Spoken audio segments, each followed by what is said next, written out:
पूज्य रामदेव जी महाराज का जो प्रातःकाल का शिविर चलता है, उस शिविर के अंदर बहुत बड़े एक हमारे शोधकर्ता, एक हमारे बहुत बड़े विद्वान का वक्तव्य सुन रहा था, उनका पाठ्य सुन रहा था। उन्होंने कहा कि हमारी जो चीजें हैं, हमारा जो सिद्धांत है, हमारे जो दर्शन है, हमारे जो शास्त्र है, इनको योजनाबद्ध ढंग से पाश्चात्य लोगों ने नीचा दिखाने में कोई कसर नहीं छोड़ी।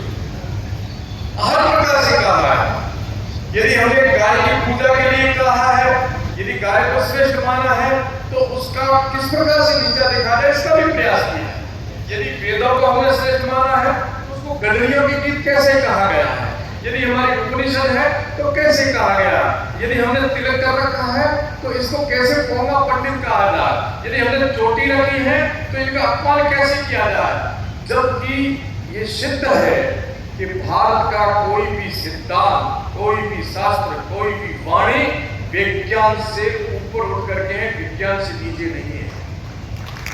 अब ये सिद्ध होने लग गया है कि आज तो आप लोग गौ माता की सेवा करते हो।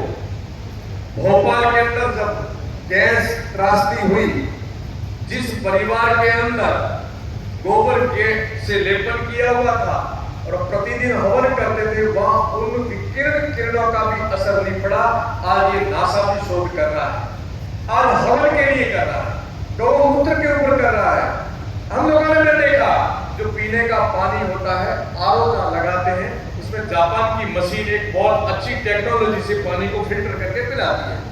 उस जापान की मशीन से फिल्टर किया हुआ पानी, गंगा के झरने का पानी, सामान्य बोतल का पानी, तेल का पानी और गौमूत्र, चार रखे मेरे सामने प्रयोग किए।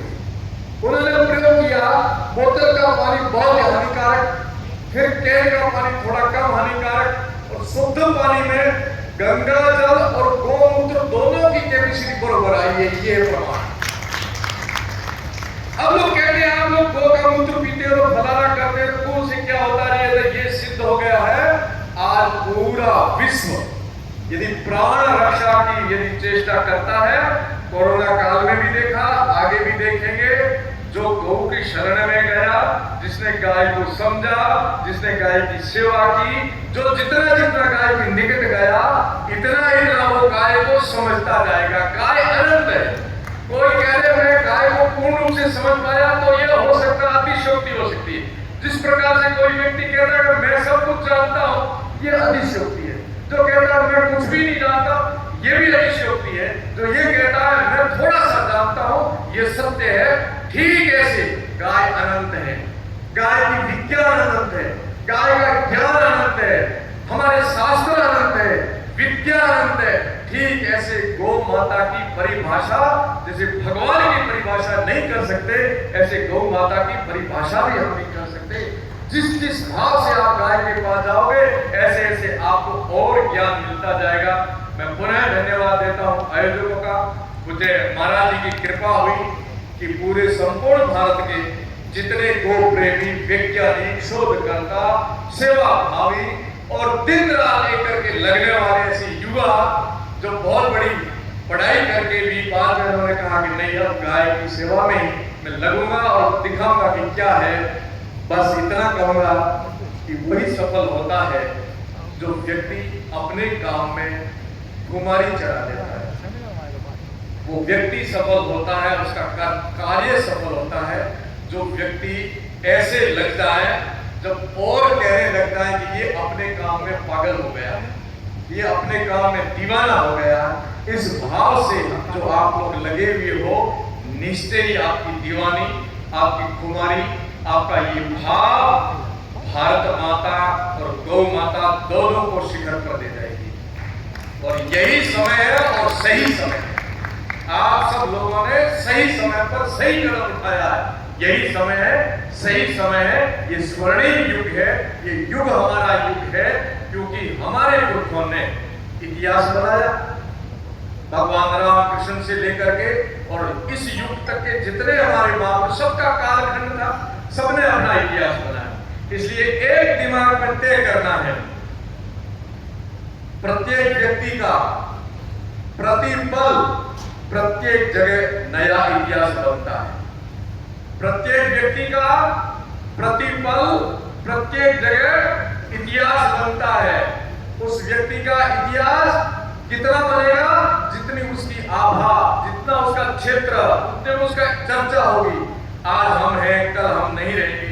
150 साल बाद आज की एक कार्य इतिहास के पन्ना में दर्ज होगा। याद करेंगे उस समय कौन व्यक्ति मंच पर आए थे, किन्होंने स्टाल लगाई थी, किन्होंने आयोजन किया था, सबका इतिहास हो गया। प्रत्येक व्यक्ति का प्रतिपल प्रत्येक जगह इतिहास बनता है। क्षेत्र के हिसाब से आपकी पहचान गांव तक है तो गांव तक आपकी चर्चा 100-200 साल बाद भी होगी। और किन प्रसंगों पर होगी? भली या बुरी दोनों घटना पर होगी। यदि आपके कार्यकाल में आप घर के मुखिया हो, घर के कार्यकाल में आपके कार्यकाल में घर में कोई दुर्घटना घटी है तो भी आपको याद करेंगे। यदि अच्छा कोई काम हुआ है तो भी आपको याद करेंगे। ठीक ऐसे गांव, शहर, देश, जहां जहां तक आपका क्षेत्र अधिकार है, आपको इतिहास याद करेगा। दोनों पक्षों में करेगा। आपकी भूमिका सही रही है तो भी याद करेंगे और आपकी भूमिका नगण्य रही है तो भी याद करेंगे, क्योंकि इतिहास सबको लिखना है। हमारे पुरखे इतिहास बना गए। महाजनों गता ये सब बनता। अब हमें उस पथ पर चलना। नहीं चलेंगे तो क्या होगा मित्रों? ये युग हमारा युग है, ये स्वर्णिम युग है। भूमिका हमें तय करनी है और हम हमारी भूमिका नहीं निभाएंगे तो भूमिका को हिंदी में कर्तव्य कहते हैं, अंग्रेजी में ड्यूटी कहते हैं, उर्दू में फर्ज या जिम्मेदारी कहते हैं और शास्त्रों में उसको धर्म कहते हैं। शास्त्रों में उसको धर्म कहते हैं। यदि हम अपनी ड्यूटी, हमारा कर्तव्य, हमारा फर्ज इसी समय जो बनता है वो नहीं निभाएंगे तो पाप होगा और पाप भी होगा और महापाप भी होगा। महापाप कैसे होगा? जब हमें पता है कि मैं ये हूं, मेरा ये कर्तव्य बनता है, देश के प्रति, धर्म के प्रति, गौ के प्रति, समाज के प्रति मेरा ये कर्तव्य बनता है, जानते हुए नहीं निभाते तो पाप नहीं महापाप होता है। इसलिए ये समय सही समय है, यही समय है नया इतिहास लिखने की जिम्मेदारी हमारे पुरखे हमारे ऊपर दे दी गई है। आने वाला कालखंड आपके आज के आचरण के कारण, आज आपके व्यवहार के कारण आने वाली आपकी पीढ़ी को सम्मान मिलेगा।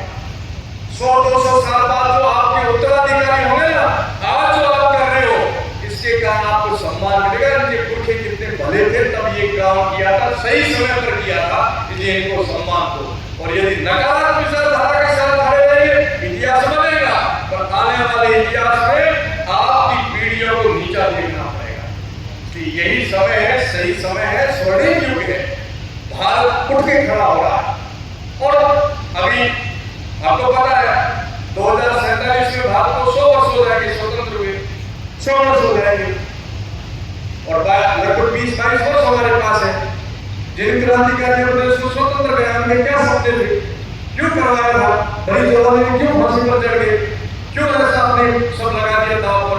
उनका एक सपना था कि मेरा भारत सक्षम भारत बनेगा, समृद्ध भारत बनेगा, विश्वगुरु भारत वापस बनेगा। वो तो अपना कर्तव्य निभा के गए, उन्होंने अपना इतिहास बना दिया, भगत सिंह, राजगुरु, सुखदेव सबने बना दिया। अब वो जिम्मेदारी हमारे ऊपर छोड़ गई कि आने वाला भारत जो है, जिनके भाग में, जिनके हाथ में हम बागडोर लेके जा रहे हैं, वो भारत को